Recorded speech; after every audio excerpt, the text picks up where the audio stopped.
In days gone by, I took the moniker Joey F. Misfit, the subtext being Mr. No Fear, as in no fear shall stop me. That was right around the time my father died. Meanwhile, over at DC Comics, Jeff Johns was revitalizing the Green Lantern mythos.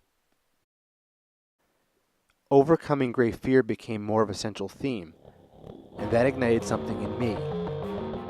So here are my favorite 5 members of the Green Lantern Corps. Honorable mention. I believe in giving credit where it's due. If it wasn't for Alan Scott, a character created by Bill Finger and Martin Odell, the concept wouldn't have been reimagined roughly 10 years later. And without it, there wouldn't have been a huge impact in my lifetime. While Alan is not a full-fledged member of the Corps, he's a great character, and deserves the spotlight nonetheless. At his inception, he was Earth's lone Green Lantern. No Guardians of Oa, no Corps, just one ring.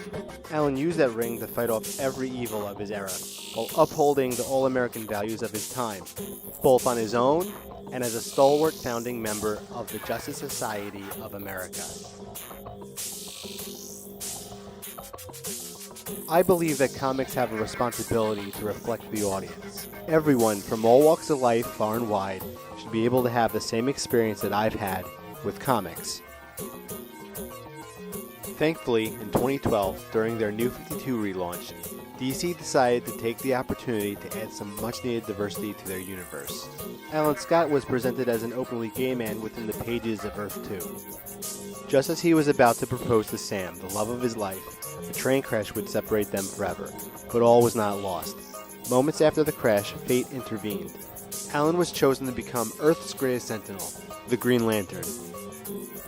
He would be granted powers that would require him to channel them through something that was near and dear to his heart. He chose the symbol of his love, Sam's wedding band. Such a heartfelt story, befitting a character that has stood the test of time.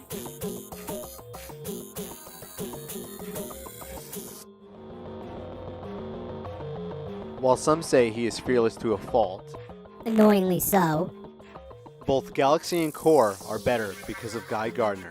He goes with his gut, stands by his convictions, and always speaks his mind. You really gotta admire someone like that. Unless you're the goddamn Batman.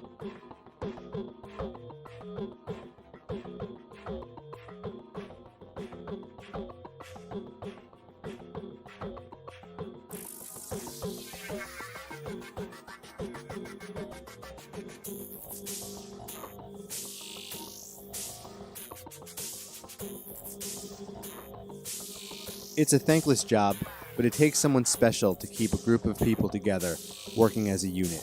The E Street Band had Clarence, Team Venture has Brock, and the Misfits had Doyle. For the Green Lantern Corps, Kilowog is that guy. While he towers over most, gentle and good-natured Kilowog acts as a pillar, a living, breathing monument of resilience. As drill sergeant, he has seen the best and worst the Corps has to offer, and for years has managed to bring out the best in every single one of them.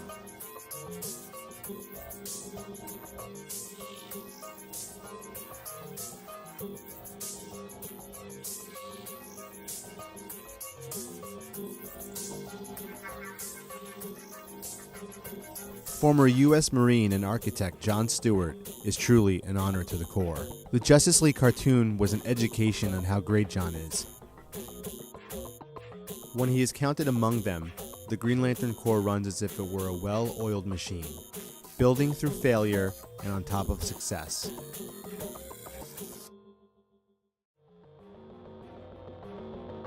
Sometimes John is referred to as the Black Green Lantern, but that's just ignorant. He's so much more than that. He's a Green Lantern through and through. No one will be more surprised than me by the lantern I was compelled to place in the number 2 slot.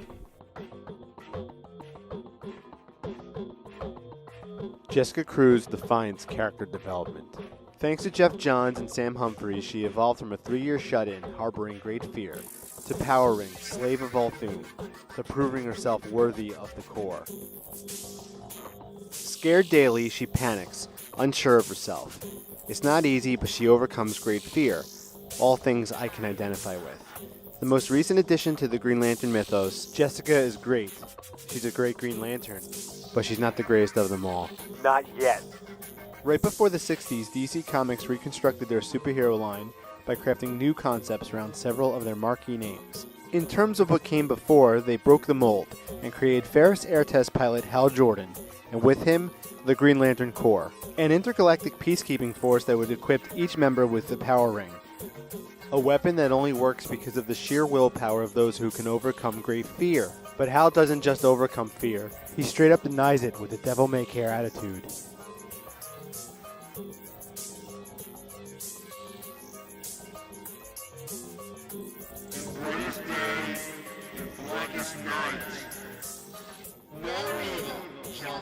My sight. Let those who worship evil's might. Beware my power, Green Lantern's light. Since taking the oath, Hal has seen it all. And by it all, I mean the worst the universe has to offer. Like a man who was his mentor, become his greatest enemy.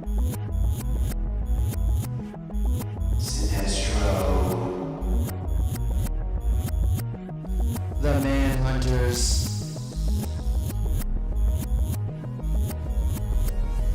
The Red Lantern Corps. And the living embodiment of fear throughout the universe. So that's it. That's my favorite 5. I hope you found it enlightening, and I hope it made you want to run out to your local comic shop. There's a whole galaxy of Green Lanterns out there. Maybe find your own favorite 5.